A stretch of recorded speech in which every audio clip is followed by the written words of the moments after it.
como se poderia imaginar uma autêntica experiência, como experimentar as transposições sentidas, vivenciadas, falíveis de pressentimentos na qualidade exposta no espaço, não é? Até onde as plataformas digitais fazem praticamente tudo e mostram aos destinos que reservam as passagens, os hotéis, reservam os shows, conceitos musicais, roteiros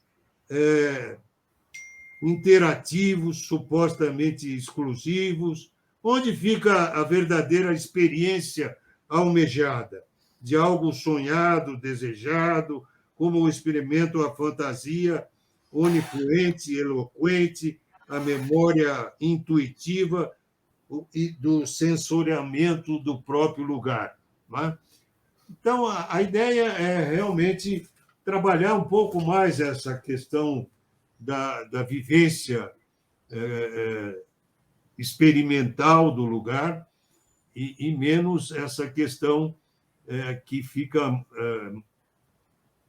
muito automatizada e mecanizada a partir das plataformas digitais. A ideia é essa, em geral, e eu gostaria de ouvi-lo sobre o que eu pude colocar, e eu acho que você traz uma contribuição muito importante, porque, na verdade, o que se busca é um lazer verdadeiro, né? E você é o mestre, sem dúvida, o grande mestre do lazer. Com você, Luiz. Ótimo. Mário, muito obrigado, Mário, por ter me convidado, e eu vou explicar por que eu insisto tanto nesse agradecimento. Desde o começo da pandemia, quando o movimento turístico caiu quase que a zero, em alguns lugares chegou a zero, né?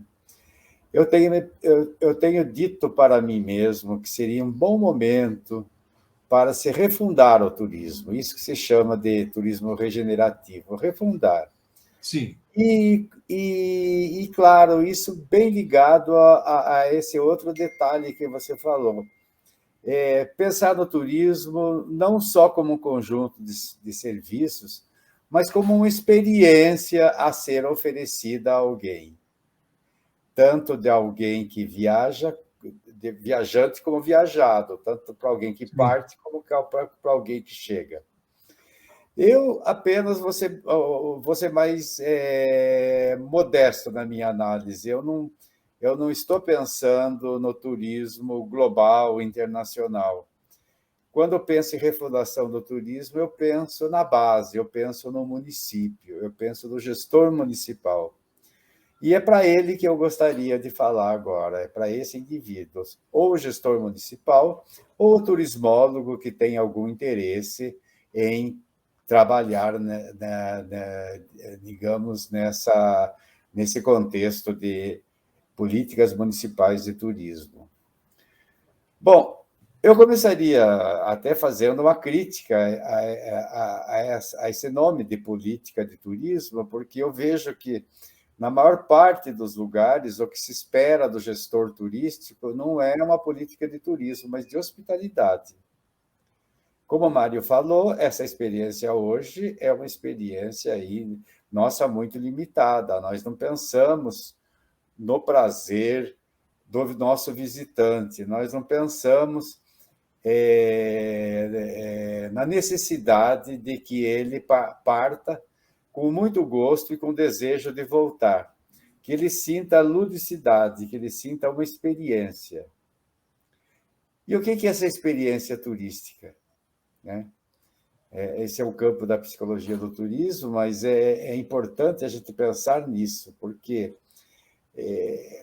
o turismo, na verdade, é a experiência de uma mudança de paisagem, de ritmo de vida e de estilo de vida. Claro, uma mudança de paisagem, em primeiro lugar, é óbvio. turismo supõe deslocamento, e deslocamento é para alguma outra paisagem. Ritmo de vida, é claro, o seu tempo é muito mais lento no turismo, assim como em qualquer situação de lazer, né? Não se concebe alguém andando no Parque Ibirapuera apressado com a pasta debaixo do braço para ir para algum lugar. E se ele, por acaso, estava assim e entra no parque, naturalmente o passo dele fica mais lento, mais leve. Sim, claro. Então, é uma experiência muito rica do ponto de vista de um tempo que se alarga e se abre para experiências. E de ritmo de vida, claro, também, quer dizer, você tem uma nova experiência em qualquer lugar, você tem uma nova experiência de clima. Eu, quando chego no Rio de Janeiro, a primeira coisa que eu noto, por exemplo, é a extrema luminosidade da paisagem comparada aqui com São Paulo, né? A forma como você se hospeda no hotel, como que você se comunica com as pessoas, sempre há algumas novidades e tudo isso faz parte de alguma coisa, que no final, no conjunto de tudo, envolvendo hospedagem, alimentação, entretenimento, como o Mário lembrou agora há pouco, é de tudo isso que deve resultar aquele sentimento gostoso de fruição do programa que você fez. Bom, eu falei que eu começaria por uma crítica à política municipal de turismo para dizer o seguinte: eu vejo todo mundo preocupado em receber turistas, mas todo mundo esquecendo que uma dimensão importante da gestão turística é fazer as pessoas viajarem, as pessoas do local também. Eu vou começar por aí, né? Perfeito. Exatamente porque é algo que ninguém fala, né? Ou que muito pouca gente fala, né? É quase que um axioma do turismo que um lugar que não é apreciado pelos moradores dificilmente sê-lo-á para um visitante, né? São os moradores, em primeiro lugar, que exaltam algum mérito do lugar, que atrai pessoas de outro lugar que vêm também, mas precisa existir esse primeiro momento. Então, eu acho que, embora qualquer gestor de turismo seja muito mal interpretado, se começar se preocupando com as pessoas do lugar, e eu acho que talvez ele não deva fazer isso diretamente, ele deve fazer isso de forma conjugada com outras medidas para atrair turistas. Aí sim, uma política de hospitalidade, porque isso é importante, claro, para a dinamização da economia local, etc, etc. Mas quando eu penso que uma política de turismo deve ser uma política que faça as pessoas locais viajarem, eu me lembro de uma viagem que eu fiz, de uma consultoria, na verdade, para a revitalização de um parque numa cidade do interior, né? Essa cidade tinha uma receita fantástica por conta de algumas usinas de cana-de-açúcar que havia na região, né? E, ao final, o prefeito veio me perguntar, sabia que também era da área de turismo, o que ele poderia fazer de turismo. Eu disse para ele, ele falou, olha, prefeito, as finanças do município já estão muito bem, né? Eu acho que o senhor pode inovar pensando nos seus munícipes. Quantas crianças aqui, porque nós estávamos quase na barranca do Rio Paraná, quantas crianças aqui sonham em conhecer a praia? Antigamente, no governo de São Paulo, o Mário até conhece bem essa experiência, houve esse programa de levar as crianças do interior para conhecer o mar.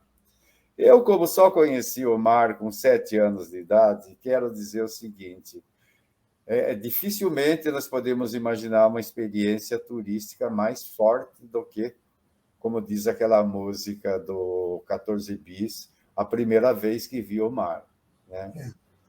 Então, é claro que isso dependeria de uma política estadual, quem sabe, mas um gestor municipal pode entrar em contato com uma escola da praia e ver as escolas do lugar e ver um esquema. É uma coisa que dá trabalho, mas é extremamente rentável. Sem esquecer, né, que cuidar Sim, das crianças é cuidar dos munícipes. Cuidar das crianças é fazer com que o munícipe, todos eles, fiquem muito agradecidos a quem se deu ao trabalho de prover essa iniciativa. Assim como todos também ficam muito satisfeitos se fizer alguma coisa pelos velhos. Toda prefeitura tem alguma estrutura de transporte, mas eu acho que isso daí é alguma coisa também que a comunidade pode se mobilizar e pode permitir que suas crianças e seus velhos viajem. Outra coisa muito importante quando a gente pensa no entretenimento do lugar é imaginar o seguinte: os serviços turísticos servem para as pessoas do lugar também, tanto os restaurantes como os hotéis, né? Muitos hotéis do interior eu já sei que tem uma política assim de lua de mel, por exemplo, de oferecer o de ter um quarto especial para os moradores, caso só vão viajar no dia seguinte, às vezes, então ficam no hotel numa situação muito boa, né? Antigamente havia muito aquele programa do cinema e da sopa nos hotéis. Enfim, eu acho que, em primeiro lugar, eu acho que tem que se pensar no lugar. Mesmo que isso só aconteça num segundo momento, o olhar do gestor turístico deve estar voltado para o que ele pode fazer para as pessoas do lugar viajarem, né? Para que eles próprios, desde crianças ou agora idosos já, mas com tempo para isso, possam viajar e conhecer os lugares. É claro que não no caso das crianças, mas no entretenimento nunca se deve imaginar gratuidade. As pessoas têm que contribuir de alguma forma. É claro que as crianças, aí é a política educacional do município que tem que prover isso, os recursos. No caso dos velhos, eu acho que todos eles, de alguma forma, podem colaborar de alguma forma. Há muitos serviços envolvidos numa viagem, e por que não pensar nisso?